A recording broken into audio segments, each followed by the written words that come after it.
একটা কথা মনে রেখো টিয়ামা, তোমারে যা বললাম, তোমারে কিন্তু আজকে বেশ কিছুটা সময় মানে একটু একা একা থাকতে হবে, তো সাহস করে থাকবে, ঠিক আছে? আচ্ছা জেঠু। শোন, ওই নারায়ণ জেঠুকে বলা আছে সন্ধ্যেবেলা কিন্তু নারায়ণ জেঠুর ঘরে চলে যাবি আর রাত্রে ওখানেই ঘুমাবি, কেমন? কালকে দুপুরের মধ্যে চলে আসবে তো বাবা? জেঠু তুমি আসবে তো? দেখো আমার না কেমন চিন্তা হচ্ছে। দেখো বোকা মেয়ে, চিন্তা কিসের? আমার টিয়ামার এসে আমি কোথায় যাবো? আমরা সবাই ফিরে আসবো। শোনো মা, তুমি একটু সাহস করে থাকো, তুমি তো আমার সাহসী মা, তাই না? আর একটা কথা টিয়া, কেউ যদি তোমার জিজ্ঞাসা করে আমরা কোথায় গেছি, তুমি বলবে তুমি কিছু জানো না, ঠিক আছে? এই তো, যাও যাও যাও। যা।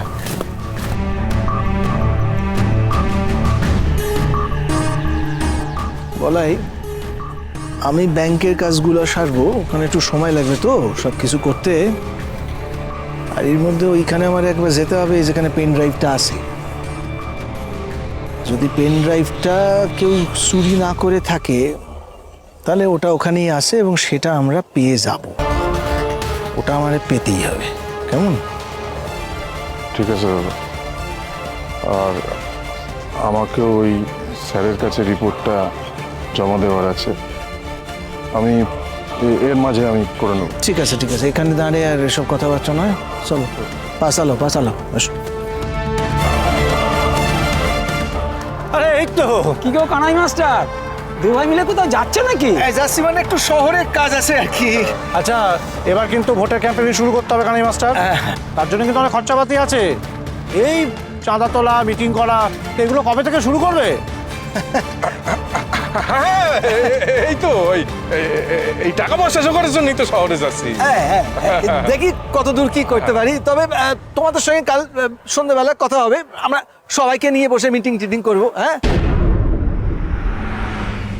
অনেক কিছু তো শুনলাম আকাশ, কিন্তু আমি এটা বুঝতে পারছি না সব কিছু বোঝার পরেও what steps are you taking? তুমি কি করছো? মানে আমি তো দেখতে পাচ্ছি তুমি শুধু অবজার্ভ করছো এতদিন ধরে। Don't be silly mister Chatterjee, নোলকরাকে শেষ করতে গেলে দরকার হচ্ছে আরও কেউ, নোলকের আরও কোনো শত্রু যার সঙ্গে হাত মেলাতে হবে, যে নোলকের কাছাকাছি আছে।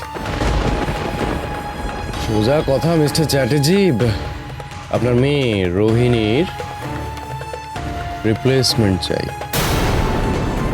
কিন্তু সেটা কে হতে পারে?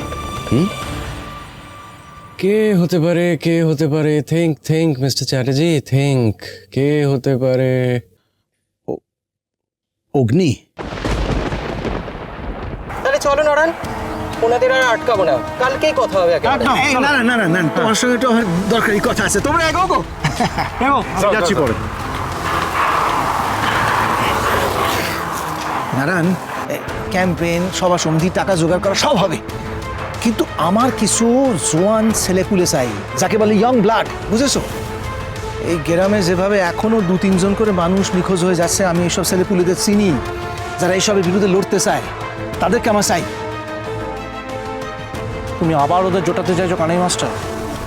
এরপর যদি একটা কোনো বাজে ঝামেলা হয় ভালো হবে কি? নারায়ণদা, এইসব ঝামেলার ভয়ে ওই ছেলেগুলোকে ঘরের ভিতর ঢুকিয়ে রাখবে নাকি? এটা কিন্তু চলবে না নারায়ণদা, মনে রেখো কথাটা। হ্যাঁ, ঠিকই বলেছে। দেখো দেখো, অনেকগুলো গ্রামে এই সমস্ত ঘটছে, সেই সব মানুষদের উপর অত্যাচার করা হচ্ছে।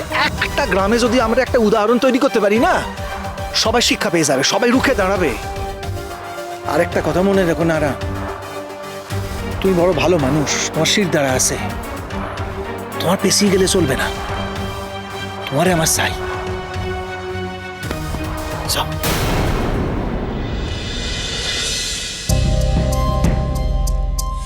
স্যার ডেকেছেন স্যার আমার? শুনুন, ওনাকে একটু লকার রুমে নিয়ে যান তো। আসুন। বসুন, তুমি বসো, আমি আসছি।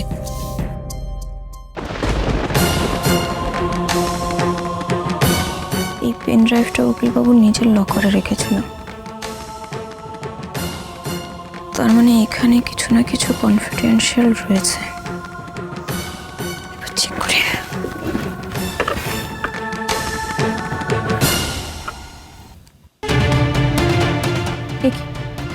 পাসওয়ার্ড তো হতো, পাসওয়ার্ড কি হতে পারে? 1 2 3।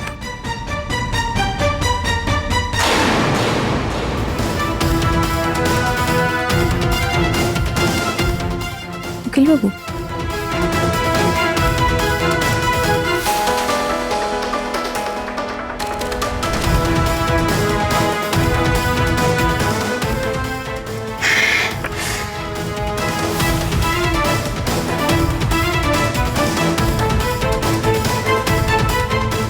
টিয়া ভদ্রর case history.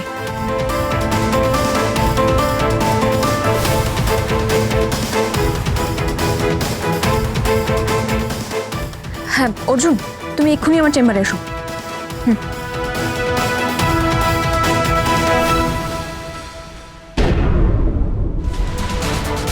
Yes ma'am, anything wrong? দেখো অর্জুন, টিয়া, আমি তোমাকে বলেছিলাম না এই পরিবারের মধ্যে কিছু না কিছু একটা ব্যাপার আছে। দেখো এখানে কি লেখা আছে। মনোহরপুরের বাসিন্দা জগন্নাথ ভদ্র কিওর ফ্যাক্টরিতে কাজ করত। স্ত্রীকে নিয়ে থাকতো গ্রামেই। 2 ছেলে কানাই আর বলাই এখানে জন্মালেও থাকতো বাইরে, মামা বাড়িতে মানুষ, ওখানেই চাকরি বাকরি করতো। ফ্যাক্টরিতে কাজ করার সময় অসুস্থ হয়ে পড়ে জগন্নাথ, আর এত ভালো চাকরিটা হাত থেকে বেরিয়ে যাবে ভেবে বলাইকে ডেকে কোম্পানিতে ওর চাকরির ব্যবস্থা করে। সেখানে কোয়ার্টার পায় বলাই, মেয়ে আর তার বউকে দিয়ে সেখানেই থাকতে শুরু করে। কোম্পানি থেকে জগন্নাথকে চিকিৎসার জন্য পাঠানো হয় শহরে, সঙ্গে স্ত্রীও যায়। শুরুর কয়েক মাস বাবা মার সঙ্গে বলাইয়ের যোগাযোগ থাকলেও পরের দিকে আর কোনো খোঁজ পাওয়া যায় না ওদের। দেখেছো দেখেছো অর্জুন, আবার সেই মিসিং কেস। আর এই মিসিং আবার ওই কিওর কোম্পানি থেকে। তারপরে কি বলছে? বলছে যে বলাই চার্জ করে কোম্পানিকে ডিরেক্টলি। কোম্পানি থেকে জানানো হয় আরও ভালো চিকিৎসার জন্য জগন্নাথকে ব্যাঙ্গালোরে পাঠানো হয়েছে। বলাই যেহেতু ছুটি পাবে না, তাই ও চাইলে বউকে পাঠাতে পারে বাবার খোঁজ নিতে, কোম্পানি থেকে টিকিট কেটে দেওয়া যাবে। তাই করে বলাই। কয়েকদিন কেটে যায়, বউ আর ফোন করে না। লোকজন আজে বাজে কথা বলতে শুরু করে, বলতে থাকে বউ হয়তো সুযোগ বুঝে পালিয়েছে অন্য কারোর সাথে। একদিন হঠাৎ মাঝরাতে ফোন আসে বউয়ের। সে বলাইকে বলে সে কলকাতাতেই আছে, কিন্তু খুব বিপদে আছে, বলাই যেন তাকে এসে বাঁচায়। বলাই টিয়াকে একা রেখেই কলকাতায় যায়। পরের দিন ফিরে এসে টিয়াকে বলে, আমরা আজকে মাঝরাতে এখান থেকে চলে যাব, কিন্তু কাউকে ব্যাপারে কিচ্ছু বলবি না। এখন যদি কেউ আমার খোঁজ করতে আসে বলবি বাবা ফেরেনি। মাঝরাতে বেরোনো, তাই টিয়াকে সেদিন তাড়াতাড়ি খাইয়ে ঘুম পাড়িয়ে দেয়। কিন্তু টিয়ার ঘুম ভাঙে খুব সকালে। বাবাকে খুঁজতে গিয়ে দেখে বলাই গলায় দড়ি দিয়ে আত্মহত্যা করেছে।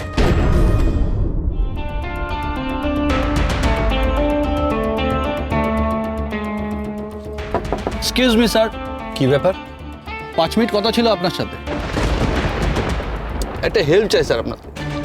খুব একটা কঠিন কাজ নয়, তবে খুব ইম্পর্টেন্ট। নোলক রায় অরিন্দম রায় কেসটা লড়ছে, সেই ব্যাপারে আপনার থেকে একটু খবর দরকার ছিল। আর আপনাকে খবর দেবই বা কেন? ধরে নিন না আমি সাংবাদিক, নোলক রায় এত বড় একটা কেস নিয়ে কাজ করছেন, সেই ব্যাপারে আমি একটা স্টোরি করতে চাই। প্রয়োজন পড়লে আমি আপনাকে টাকা দিতেও প্রস্তুত। দেখুন, আমি এসব কাজকর্ম করি না, আপনি প্লিজ নামুন এখান থেকে, যান।